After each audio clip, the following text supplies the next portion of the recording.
இங்கே இன்றைக்கி ஒரு டக்குன்னு ஒரு பூண்டு குழம்பு ஒரு 10 நிமிஷத்தில் எப்படி செய்யலான்னு பார்க்கலாம் வாங்க. அதுக்கு ஒரு கடாய் வச்சுக்கோங்க. எண்ணெய் ஊற்றி கடுகு போட்டுக்கோங்க.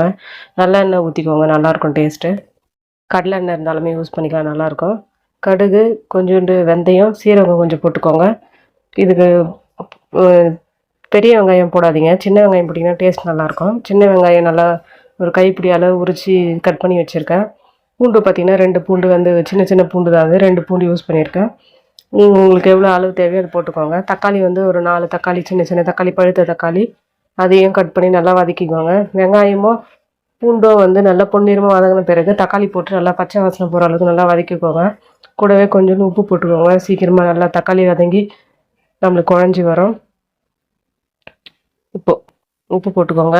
புளி வந்து கொஞ்சம் ஊற வச்சுக்கோங்க. ஃபஸ்ட்லேயே ஒரு நல்ல பெரிய லெமன் சைஸ் அளவு புளி வந்து நல்லா ஊற வச்சுக்கோங்க. உங்களுக்கு குழம்பு அதிகமாக வேணும்னா புளி கொஞ்சம் அதிகமாக சேர்த்துக்கோங்க.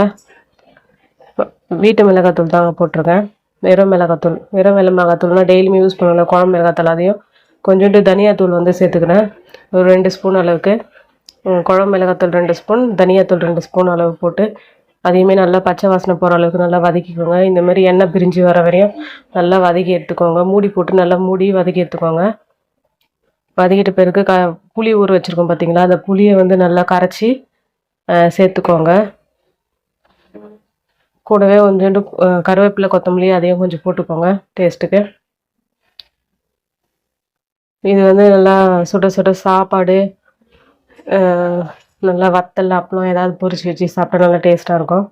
நீங்களுமே ஒரு தடவை ட்ரை பண்ணி பாருங்கள். ஒரு 10 நிமிஷம் தான், டக்குன்னு செஞ்சிடலாம். இந்த குழம்புலாம் வந்து நல்லா போட்டு பச்சை வாசனை போகிற அளவுக்கு நல்லா வதக்கிக்கோங்க.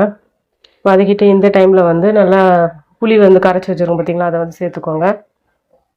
நான் காமிக்கிறதுக்கு மறந்துட்டேன், புளியை ஊற வச்சதை காமிக்கிறதுக்கு. புளி நல்லா கரைச்சி சேர்த்துக்கோங்க. சேர்த்துட்டு நல்லா ஒரு 10 நிமிஷம் நல்லா மூடி போட்டு நல்லா கொதிக்க வச்சுருங்க. கொதிக்க வச்சு நம்மளுக்கு எண்ணெயெல்லாம் பிரிஞ்சு வரும் பார்த்தீங்களா, அந்த டைமில் வந்து நம்மளுக்கு குழம்பு வந்து ரெடி ஆயிடுச்சுன்னு அர்த்தம். பாருங்கள், நல்லா 10 நிமிஷம் நானுமே மூடி போட்டு நல்லா கொதிக்க வச்சுட்டேன். கொதிக்க வச்சுட்டதுக்கப்புறம் நல்லா சுருண்டு வரும். ஒரு சிலர் வந்து தண்ணியாக இருந்தால் நல்லா இருக்குன்னுவாங்க. அவங்க தண்ணியை வந்து வேணும்னா இந்த ஸ்டேஜில் ஆஃப் பண்ணிக்கோங்க. இன்னும் கொஞ்சம் நம்மளுக்கு கட்டி ஆகணுன்னா நல்லா இன்னும் கொஞ்சம் ஒரு 5 நிமிஷம் 10 நிமிஷம் கூட வச்சு நல்லா தண்ணியெல்லாம் ஃபுல்லாக வற்றுற அளவுக்கு வச்சுக்கோங்க. நான் இந்த டைமில் வந்து நான் வந்து ஸ்டவ் ஆஃப் பண்ணிட்டேன். ஏன்னா இப்படி ரொம்ப கட்டியாக இருந்தால் சாப்பிட்றதுக்கு ஒரு மாதிரி இருக்கும். இந்த அளவு வந்து இந்த கன்சிஸ்டன்சி வந்து கரெக்டாக இருந்தது, அதனால் ஆஃப் பண்ணிக்கிட்டேன். வீடியோ பிடிச்சிருந்தா லைக் பண்ணுங்கள், ஷேர் பண்ணுங்கள், கமெண்ட் பண்ணுங்கள். நிறைய பேர் சப்ஸ்கிரைப் பண்ணாமல் தான் பார்த்துட்டீங்க, சப்ஸ்கிரைப் பண்ணிவிட்டு பாருங்கள். Okay, thank you.